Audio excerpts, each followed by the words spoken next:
My radio coughed, spitting out a strangled wheeze, like a dying coyote. Great. Just what I needed. Silence in the middle of nowhere with fog thicker than pea soup. Route 66 at night. They called it the loneliest road in America. Not exactly tourism brochure material. But hey, it kept the tolls low. Come on, you rusty bucket, I grumbled, slapping the dash. The dial flickered, spitting out snippets of Spanish pop before settling on a low, haunting hum. Static danced across the green glow, sending shivers down my spine. This wasn't your average radio gremlin. This was the signature tune of the Midnight Radio Phantom, according to the dusty truckers at the last greasy spoon. Suddenly, headlights pierced the fog, momentarily blinding me. A hitchhiker. Young, skinny thing with a backpack strapped haphazardly over a thin frame. My first instinct was to keep driving, the Phantom's chilling whisper still fresh in my ear, but something in her eyes, wide and pleading in the faint glow, made me slam on the brakes. Need a lift? I growled, more out of habit than malice. She hopped in, pulling a worn beanie further down her brow. Anywhere but here, she muttered, voice barely a whisper. My car died back at the last gas station. Name's Red, I offered, trying to lighten the mood. Silence. Great. Lily? She finally mumbled, avoiding my gaze. Lily? Huh? You from around here? She shook her head, clutching her backpack tighter. Just passing through. Passing through what, exactly? Judging by the dark circles under her eyes and the tremor in her voice, she wasn't just escaping a dead battery. Silence settled again, punctuated only by the rhythmic creak of the truck and the low hum of the Phantom radio. It wasn't music, really. More like a mournful melody, like someone crying into the wind. She finally spoke, her voice barely audible. You ever hear the stories about this road, Red? My grip tightened on the wheel. Yeah, heard a few whispers. Midnight Radio Phantom, right? She flinched, her eyes darting nervously to the rearview mirror. They say it appears to people alone in the fog, plays a sad song, broken radio. Then her voice trailed off, leaving the unspoken horror hanging heavy in the air. The radio crackled, the mournful hum morphing into a whisper, a voice rasping words I couldn't quite make out. My heart hammered against my ribs. Was it just the fog playing tricks on me, or was the Phantom responding to her words? Lily let out a whimper, burying her face in her hands. I stole a glance at her, a pang of guilt twisting in my gut. What was she running from? And had I just brought her face to face with her worst nightmare? The fog seemed to press in closer, the air thick with something unseen. The radio whispered again, closer this time, and a cold dread settled in my stomach. The Phantom radio's whispers sent shivers down my spine. Lily whimpered, her fear palpable. I slammed on the brakes, the truck lurching to a halt. What the hell? My voice sounded rough, even to my own ears. Headlights cut through the fog, blinding me momentarily. My heart hammered against my ribs. Another car on this deserted stretch of road? But when the light dimmed, revealing nothing but the endless white wall of fog, a new wave of terror washed over me.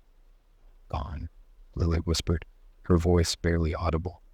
Just like that. Gone? What was gone? The Phantom? Or something else?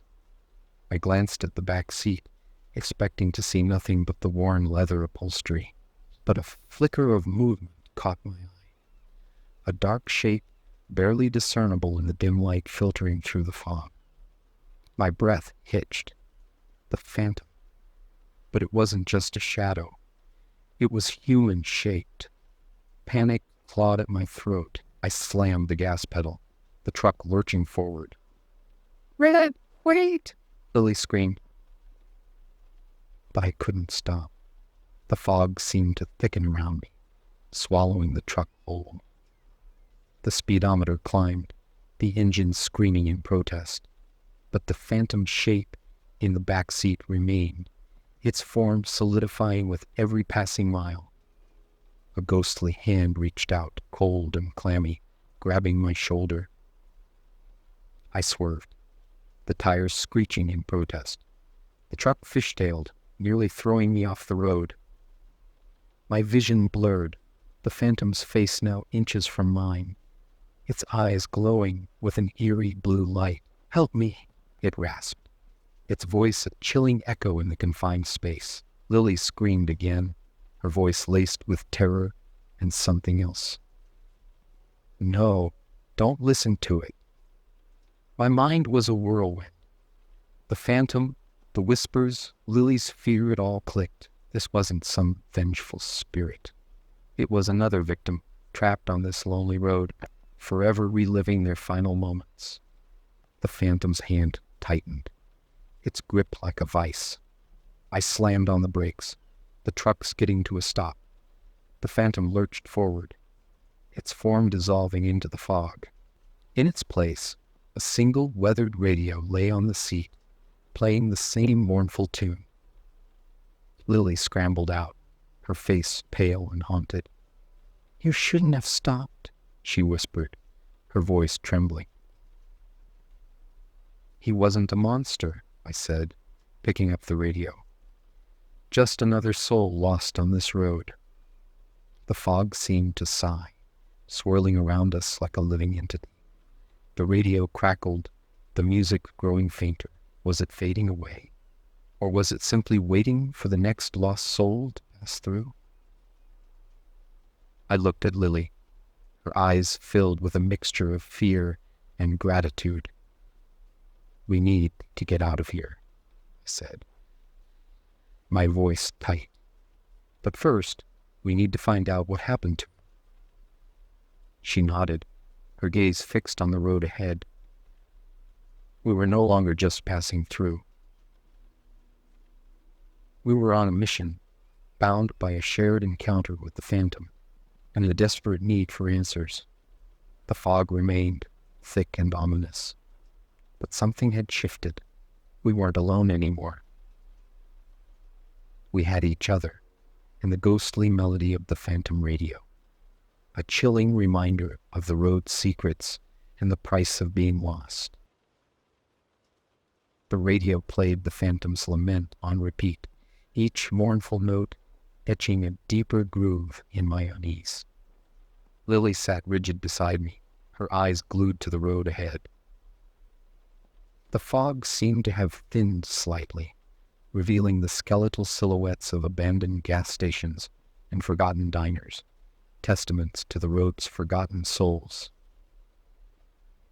"You think you can find her?" I asked, breaking the silence. Lily swallowed hard. "You think it was a woman?" The hand felt feminine, I admitted, the memory sending shivers down my spine. And the desperation in the voice. She nodded slowly. There were rumors. A young woman, hitchhiking, vanished years ago. Around here, near the old bridge, my gut nodded.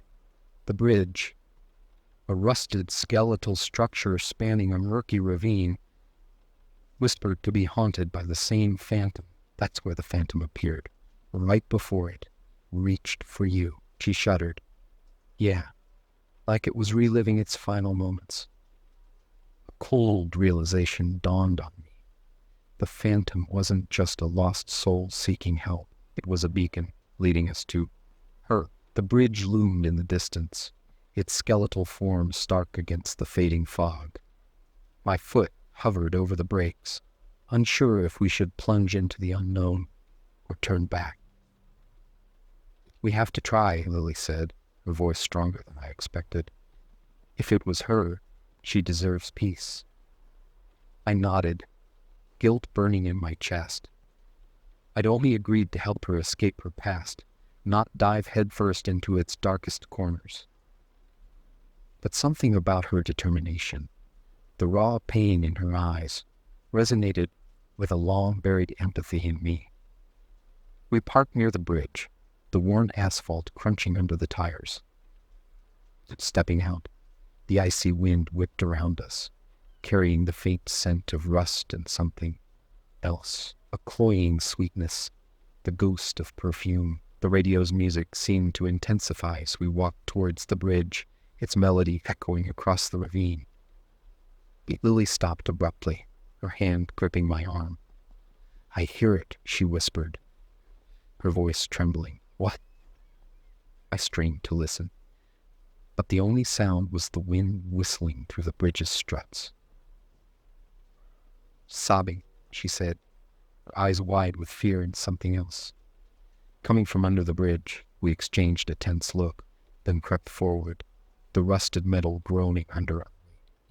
Below, in the murky darkness, a faint glow flickered. As we cautiously descended, the air grew stagnant, heavy with the cloying perfume.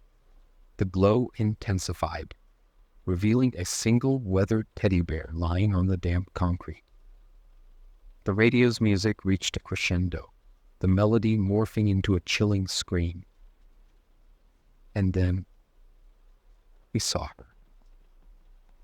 Or rather, a spectral image of her, a young woman in faded clothes, her form shimmering with an ethereal light. She stood near the edge of the ravine, her back to us, her shoulders shaking with silent sobs. Lily gasped, tears welling up in her eyes. "It's her. It's really her." The phantom turned, its face a translucent mask of pain and despair. Its eyes met mine, pleading for something I couldn't understand. Lily stepped forward, her voice breaking. "It's okay. You're not alone anymore. We're here." The phantom's form wavered, the light around it dimming. The radio's music softened, morphing into a gentle lullaby. And then it was gone. Just the empty darkness, the scent of perfume, fading memory. Silence descended, heavy and thick. We looked at each other, the weight of the encounter pressing down on us. "She's at peace now," Lily murmured, a single tear tracing a path down her cheek. I wasn't so sure, but seeing the pain fade from her eyes, replaced by a glimmer of hope, a sliver of closure, told me it had been worth it. The silence after the phantom's disappearance was deafening. Lily leaned against the bridge railing, her tears drying in the cold wind. "She's gone," she whispered, her voice barely audible. I nodded, the weight of the encounter settling on my chest. We didn't know what peace truly awaited the phantom, but releasing it from its purgatory seemed like the least we could do. But the question remained. What about Lily? "You okay?" I asked, my voice gruff. She took a shaky breath. "I don't know. Seeing her, it brought back everything." I knew what she meant. The fear, the desperation, the echo of a past she was running from. My accident, the guilt that clung to me like a second skin, felt strangely intertwined with hers. "You want to talk about it?" I offered, surprised at my own words. She looked at me, her eyes guarded but searching. "There's nothing to talk about," she started, then stopped. "Except maybe escape, starting over." Her words hit me hard. Escape. It was a word I understood all too well, a word that had driven me onto this lonely road in the first place. But for her, it was a desperate attempt to outrun a predator, not a past mistake. "You can't outrun your demons, Lily," I said, my voice softer than I intended. "But you can face them, and you don't have to do it alone." Something shifted in her eyes, a flicker of vulnerability replacing the guarded stance. "I don't know what you're offering, Red." "Just a chance," I said, meeting her gaze, "to face your fears, find your truth, and maybe even lay some ghosts to rest." Along the way, you might just help lay a few of mine to rest, too. She considered my words, the silence stretching between us like the endless fog around us. Then, a small smile played on her lips. Ghosts on a lonely road, huh? Sounds like the beginning of a creepy story. Creepy enough, I agreed, a ghost of a smile tugging at my own lips. But hey, at least we'll have company. We climbed back into the truck, the radio playing its melancholic tune. It wasn't the Phantom's lament anymore, though. It felt more like a shared anthem, a melody of loss and hope, fear and courage, playing us forward on our uncertain journey. The fog clung to the road ahead, but it seemed to hold a different weight now. It wasn't just an oppressive blanket of isolation. It was a veil, waiting to be lifted, revealing the secrets it held, the stories whispered on the wind. We didn't know what awaited us on this desolate path, but we were no longer alone. We had each other, a shared purpose,